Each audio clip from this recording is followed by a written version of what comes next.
takip ediyorum da Orkun'u zengin ettiler. Hep like'laya adamı zengin etti. Her yere gidiyor adam yani. Güzel. Bence Enes Batur diyorum. Orkun Işıtmak gerçekten çok seviyorum. Tayland'daki videoları olsun, böcek yemeleri olsun. Korkusu yok. O yüzden Enes Batur diyorum ben. Enes derim. Orkun Işıtmak. Enes Batur o zaman. Orkun Işıtmak. Enes Batur. Enes olduğu için. Batur'a bakma sen, Enes'e bak. Orkun Işıtmak. Daha komik geliyor diğerine göre. Daha orijinal geliyor. Orkun. Gerçekten başarılı ve başarılarını takdir ettiğim birisi yani. Hani YouTube'da bu kadar ilerleyebilmek her baba yiğidin harcı değil yani ama. Orkun daha güzel şeyler yapıyor bence. Arada İçerik ben de olarak da bakıyorum. daha İçerik iyi. olarak aynen daha iyi şeyler yapıyor. O yüzden Orkun. Enes Batur. Yaptıkları daha eğlenceli geliyor yani. Orkun. İsmi çok cazip geliyor bana şu an. Herkese Orkun.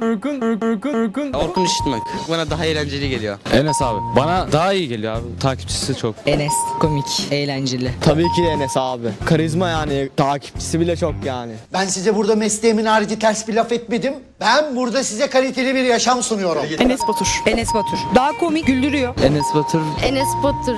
Orkun diyorum. Ben onu izlemiştim biraz. Bayağı eğlenceli çünkü. Enes Batur'u çok şey yapmıyorum. Orkun kadar içimi ısıtıyor. Orkun Işıtmak daha yaratıcı şeyler yapıyor bence. Enes Batur eskiden oyun videoları çekiyordu. Şu an hiçbirini yapmıyor. Sürekli gülmeme challenge, ağlamama challenge. Sıktı artık. Enes Batur diyeyim o zaman. Enes Batur için derim ya. Çünkü yüklediği videoların çoğunu izliyorum. 10 numara videolar var gerçekten. Enes Batur diyorum sonuna kadar. Enes Batur. Orkun. Orkun Işıtmak. Orkun Işıtmak bence videoları çok eğlenceli oluyor. Onun videolarını daha çok izliyorum. Çok eğlenceli. Ben Orkun Işıtmak diyorum.